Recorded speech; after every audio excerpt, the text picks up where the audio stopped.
Shalom, Shalom. fam. Welcome back to our channel. Journey with us. Yes, journey with us. Today we have Joe with us. I gotta skip this ad for him. Today we are at the beach. It's called Bahari Beach, and we have a special surprise for you guys. We are interviewing an awesome couple here in Tanzania. Yes. So without further ado, Mumbo, pour. yeah, so tell us why you guys are here and where you're from. Also, introduce yourselves to us. Well, my name is Siobhan Ford, and this is my hubby, T2, Timothy the second, and this is our son, Timothy the third, who's currently trying to get some milk. So I'm from New York City originally, and hubby's from Memphis, Tennessee, and we met in Nashville about 5 years ago. Yep. Yeah, we met 5 years ago in Nashville. Got married about 2 years after that, and then we had T3. And we recently moved here to Tanzania, Dar es Salaam, about about a couple of weeks ago. Yeah. 2 weeks ago. Yeah, about 2 weeks ago. We were originally in Rwanda, or Gwanda is how you say it. We were originally in Gwanda, but we moved from Gwanda to Dar es Salaam. So we've been here for like 2 or 3 weeks now. Yeah. Awesome. We've basically been on this journey trying to get closer to the Most High and just really do His will and sort of lay a good legacy for our son. That's the main reason for the journey in the most part. Yeah. That's perfect. And what made you guys move from Rwanda to Tanzania? Well, you want me to take this one? You can start off with. Okay. It was a lot of things. One was we were missing the beaches. Two, we originally wanted to come to Dar es Salaam originally, but we were kind of sidetracked into going into Gwanda because one of our friends was living in Tanzania, and they were like, no, you guys should go to Gwanda because people speak English. They speak more English there because Swahili is the main language here, and also because it's easier to open up a business in Gwanda. So it's like, you guys should do that. So we went there, and Rwanda's a beautiful country. We loved it there, but when we got to Tanzania, we just felt like this is where we're supposed to be. This is where the Most High was leading us to be at. Yeah. And then, like, we love the weather here, the sun, the beaches. There's a larger community of diasporans and Americans here as well, and other Israelites. So it was like a couple of the reasons why we left Rwanda. You want to add on to that? Yeah, there's no COVID here, of course. Forgot about that. Once we got here, they actually told us to take our mask off at the airport in like the middle of a pandemic. So that was really a opening experience and very, very welcoming when they said that to us. And it was we realized being here that it's a lot calmer, and it's like I feel like you're really free here. Not saying you're not free in Rwanda, but being here, it's a different type of freedom it feels like. And like she said, the beaches, it has a vibe within itself. It causes you to just relax and mellow out and just really chill like we're supposed to be doing. And we're escaping the rat race and escaping being like stressed out all the time. So this is probably the best place for us to come in order to be really free and have like really be open. Yeah. And I like that the president is a God-fearing man, and from what I heard, they prayed for COVID. They prayed to Jesus for COVID to be taken away, pretty much. So, I mean, their faith, they had a lot of faith. They prayed for 3 days, and they said so far, like, COVID is like a non-issue here. Yeah. So I really appreciate that, and how he's standing up for his country and his people, standing up to the West and doing what's best for the African people as opposed to the Western people. Yeah. That's awesome. All praises to the Most High. Yeah. So tell me, where are you guys staying right now? You've been here 2 to 3 weeks. How is the house hunt going? We're staying in an Airbnb right now. It's called Seed Space. It's in Tanzanite Park. It's on Bagamoyo Road. New Bagamoyo Road. So we've been there we initially stayed there for 3 days when we first first got here, it was like 3 or 4 days, and then we went to another Airbnb as we looked for a house. Now we're back there at Sea Space to look for. Well, we found a house now, but it was there. We went back there in order to find our home to get more time. We found a place in what's the name of the area?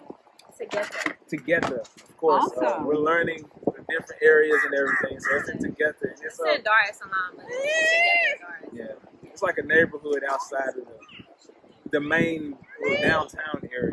Yeah, it's not too far off from everything. Yeah. So our house is it's like a 4-bedroom, I believe. 4-bedroom, 3-bath house, and we got it for like 800,000 T shillings, which is about $350, roughly $350 US. So I mean, you can't beat that. You can't find that in the States, or I mean, even when we went in Gwanda, we didn't find anything like that. Not saying that they don't have they have affordable housing, of course, but it seems like the prices are better here. Also because the exchange rate is better here as well. You get more for your money here than you do in some other African countries. So yeah, I'm loving Tanzania so far. It was nice. The house hunting experience was really nice too, because like in America you have to like do a credit check, you have to like go through all these like hoops and stuff, but like here it was easy. Like as long as you have your money and you can pay for like 3 months or 6 months rent in advance, that's all you need really. That's super easy. And then they actually like here. Thank you, son. Here they actually like will. Our landlord, instead of like rushing us into moving into the house, she's actually like taking her time and fixing things up. Like we paid a week ago, and they're giving us a week to move in, and we were trying to go in like, oh, we can just stay in one room while y'all fix up the other room. We won't mind. Hold on.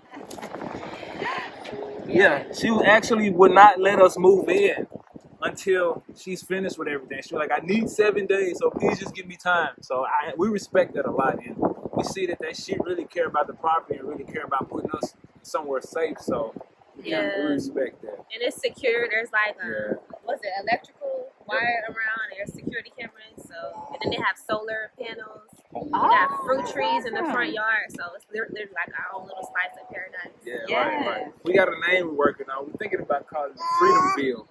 We're working on that though. Yeah. Well, y'all know I can't wait to visit. I can't wait for y'all to come. We got a nice what's it called? Hut in the front where we can have like juice bars and like things that's like awesome. that. Yeah. Smoothie bars. That's cool. Yeah, we're gonna get that set up for sure. That's awesome. So you guys live in the Tegeta area, and that's actually not too far from us. Oh. Yeah. We go over there to go to the markets because the prices are cheaper over there. Yeah. And there's like, I don't know if you guys, what was the name of that mall? There's like a mall over there that has cell phone stuff. They have like restaurants for cheap with grocery lots of food. stores. We haven't even seen them all yet. We gotta go check that out. There's so much to do. Like there's so much to do here, y'all. They have water parks, beaches, playgrounds, malls, everything here. Yeah. So After we get the home and family situated, we definitely gonna do some more adventuring now. But right now, it's been getting this situated for the most part for us. Oh, for sure. Absolutely. So with so many Israelites and diasporans coming down, what do you guys think about that movement? Do you think it's a calling from the Most High, or is it something that's happening by coincidence, especially to this specific area? Yeah. I don't even believe in coincidences. I believe like everything is divinely ordered and everything happens for a reason. So even us, like we were in Gwanda and then we wound up here. Like I think it's definitely the Most High calling His people back. I think it's definitely the beginnings of the second Exodus. There's so many diasporans here and so many that are coming back specifically to Tanzania, and I don't think that's a coincidence at all. Yeah, I think it's just time. Like we've been waiting for so long and been dealing with what's going on over there for 400 plus years, and everyone is finally waking up and realizing like there's no going along to get along. Like these people not changing. They really just rewrite the rules every 100 some years and tighten the noose up some kind of way. So I think everyone is really everyone's been praying and asking for a way, and now it's being revealed to us. Like we really don't have to be there. Like the only thing that's stopping us is from leaving is ourselves at this point. Because we have the freedom to get a passport. We have the mental capacity to go build something somewhere else. So everyone's just realizing like, why stay? Yeah. Yeah. And then like I had a dream a couple of weeks before we actually came to left for Africa, where I just heard the voice of the Most High say, "Pave the way," and I knew I was in Africa in the dream, and so that was like confirmation for us that now is the time, and like don't delay. Yeah. Listen and hearken unto the voice of the Lord, because you don't want to get cut off. You don't want to be disobedient and get cut off. Everybody has their own path to follow. Man. So Yeah. Even if like someone is at the beginning of their path, we sort of have grace for everyone, because some people are just now waking up and realizing like, oh, it's time for us to go. So we can't just bash it over people's head that's like not trying to rush over. But I do need to come. Yeah, quickly. It's urgency that has to be put into that. Don't take too much time. Yeah. Just know like we understand everyone at their own level. Some people are still lost a little bit, but know that they need to come to Africa. Don't know that they need to depend on the Most High for it. So it's just using ourselves to show people like it's possible, and you don't need much. All you need is faith, and just step out there. He gonna make a way for sure. A couple $1,000, and that's it. The Lord will sustain you, just like He sustained us during the first Exodus. He gave us food, shelter. We had money. We had everything we needed. So don't let that be a stumbling block for you, where you feel like, because you'll never have enough money if you're waiting for like $20,000, $30,000. You're not gonna get that, more than likely. Take what you have and budget it properly, and you'll be fine. Awesome. I'm so glad you said that last comment, because I was just going to ask you about that. Yeah. So I want to add on to that. How much are you spending per month on the continent? Ooh, man, not much at all, because our rent is $350, and if you factor in Wi-Fi and like utilities, I mean that's probably not even $100. So with food and transportation, I mean you can probably, for a family of 3, you can probably budget like $800 a month. That's a lot. Yeah, and that's if you're like going out and going to eat out at restaurants, which aren't expensive. You can get like a full meal for like $5. So yeah, it's not expensive at all. It's very reasonable, and you can even get it down cheaper than that. So it just depends on what your budget is and how you like to live.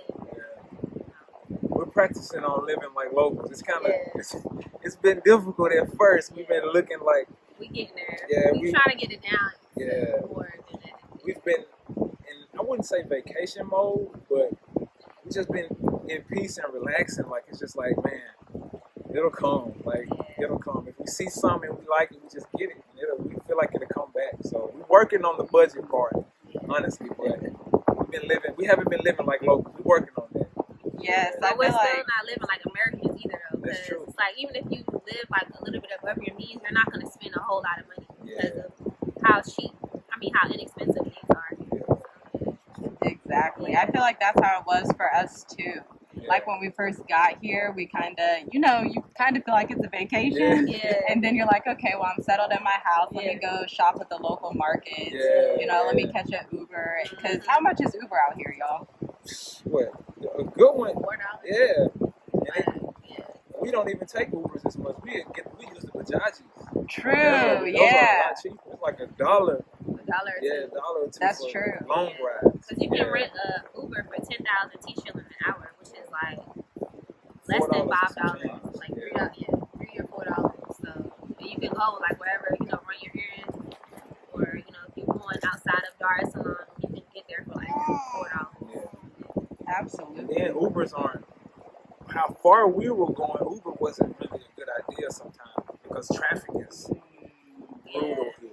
Yes, it is. Yeah, the Bajajis can go around traffic and on the sidewalk, but those Ubers, they can't get the traffic too well. So we don't use them as much, but we use them sometimes, more so than the Bajajis. Wow, that's a good tip for people coming, because I think we probably need to use the Bajajis more too. Yeah, that's smart. It'll save some money for sure. Then they have some that's bigger. They look small, but if you get the right one, you're gonna have a lot of leg room. I'm kind of tall, so my knees always like hitting against the middle part where his back is. But we got in one yesterday that had like 3 seats here, 3 seats there, but it was a lot bigger. So they have something that's spacious enough for tall people too. For That's bigger awesome. families. Yeah. That's awesome. Yeah.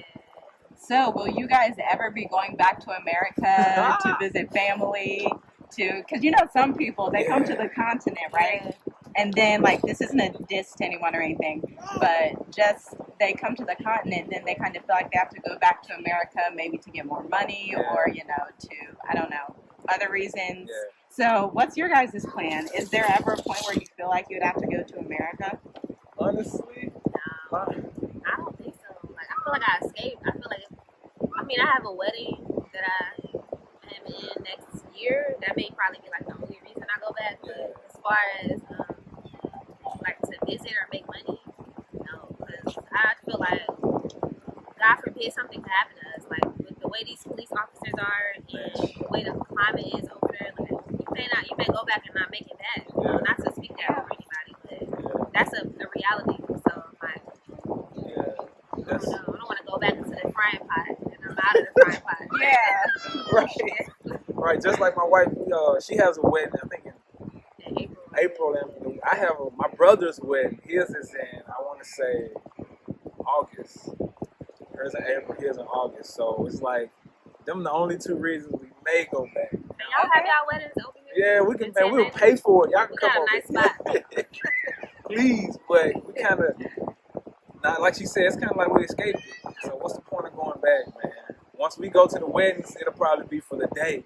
We get off the plane, go to the wedding, and get back on the plane the same day. No going to sightsee, none of that. We come back here. We escape, y'all. Absolutely. I definitely feel you on that. I don't plan on going back to America because I'm not trying to get trapped. I'm not trying. I'm staying right here. So what's it like being outside of America? Was this your first time outside of America? No, it wasn't our first time. We Okay. actually went to the Bahamas once, and we actually got married in Jamaica. So this was like a bigger Jamaica. So that's what it feels Jamaica like. on steroids. Yeah, right. So it's kind of, it was kind of, we fell in love with the Bahamas and Jamaica when we went there. So it was kind of like, went right back to it. We were talking about moving there possibly. Like, oh, what if we live here one day? And to come here, we didn't even know that Tanzania was like this. So to come here and see that it's actually like the Bahamas and Jamaica, it was like even more confirmation that this is where we're supposed to be. And even more confirmation that we're all the same people, because it's like they took the culture from Tanzania and they like just basically have it still, like in a lot of the Caribbean countries, they still like operate kind of like Africa does. So yeah. Wow. And so you guys said you went to the Bagamoyo slave port. Is that what it's called, correct? Yeah. Can you tell our audience a little bit about that? Because I feel like a lot of people don't realize that there was an Arab slave trade over here. Yeah. Specifically in Tanzania. It was an entire East African slave trade, and it was the Indians and the Arabs who were the main, and the Asians who were the main participators in that slave trade. And they say that the British missionaries came and abolished it, but sure they went and rebranded it and sent it to the West. Basically, what they did.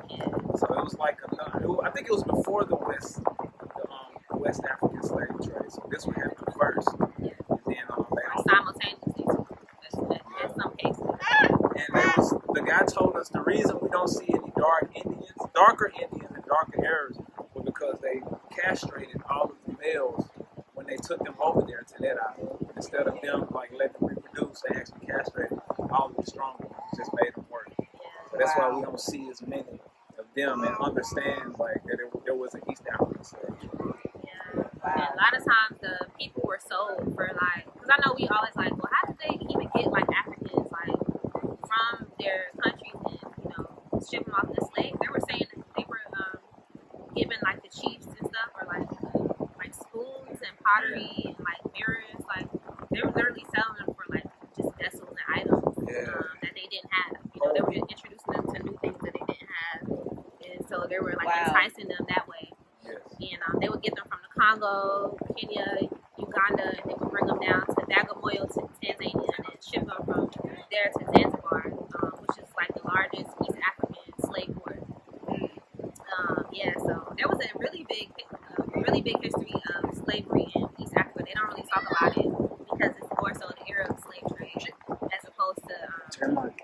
the transatlantic slave trade that we all know about. Yeah. And they actually found out they actually sold us for like buckets of beans and like And rice. It was like 5 or 6 buckets for people. And Wow.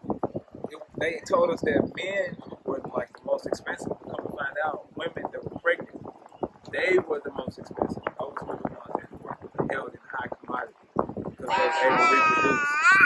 Yeah. So it's like we fit. If you read Deuteronomy 28, it's like how they talk about they sold a boy for wine and sold a girl. Like you can literally go to these places and see where they did it because they have a lot of pictures and like artifacts and stuff. So like we're living, man, we're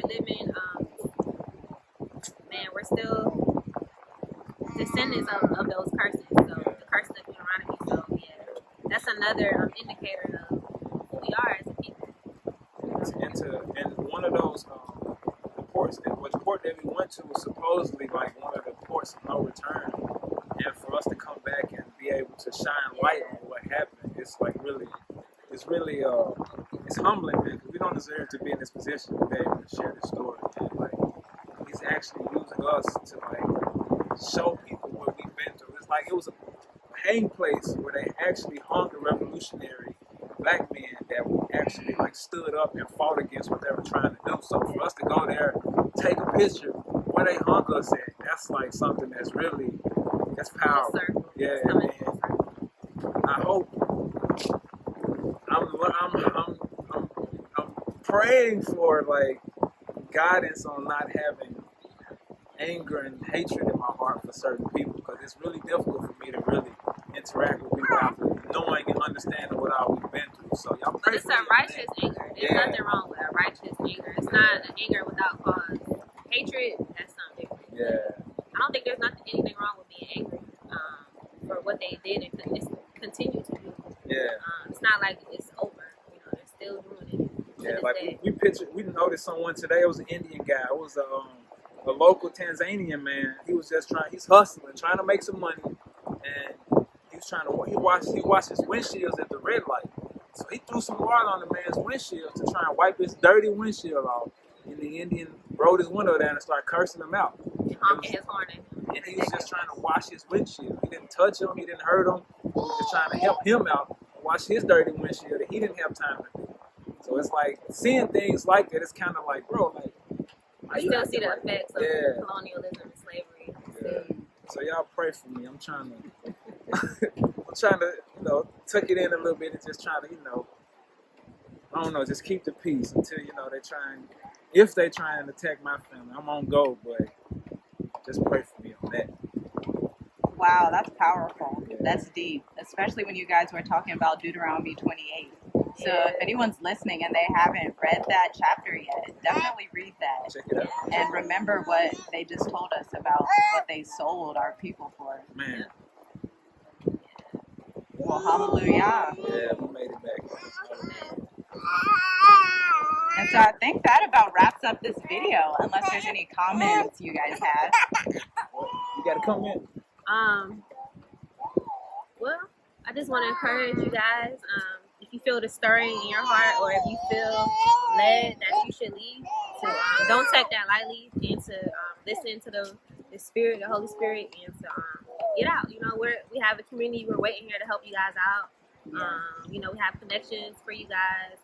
They journey with us. They have connections as well, and we're all very loving people. So don't feel like you'll get out here and you'll be like on your own. You have to figure things out on your own because there's a big community here waiting to receive you guys. So hopefully we'll see you guys in Karibu. Welcome to Tanzania.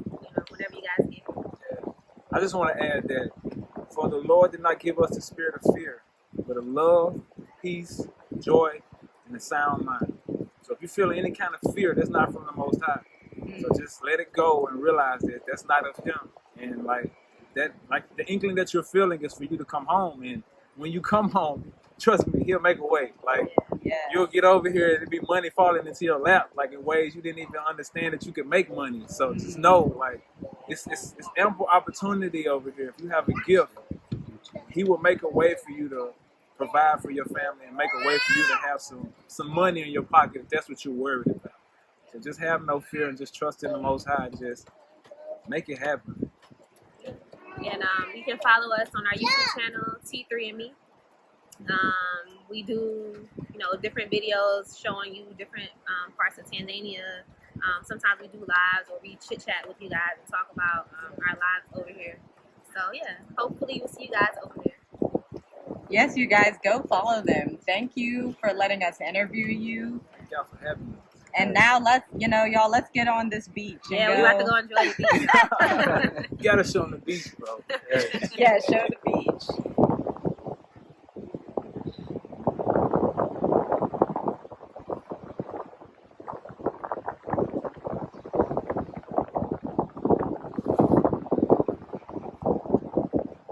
Hello. Well, yeah, that wraps up the video. We're about to go enjoy the beach, get our feet wet, and yeah. But, Shalom.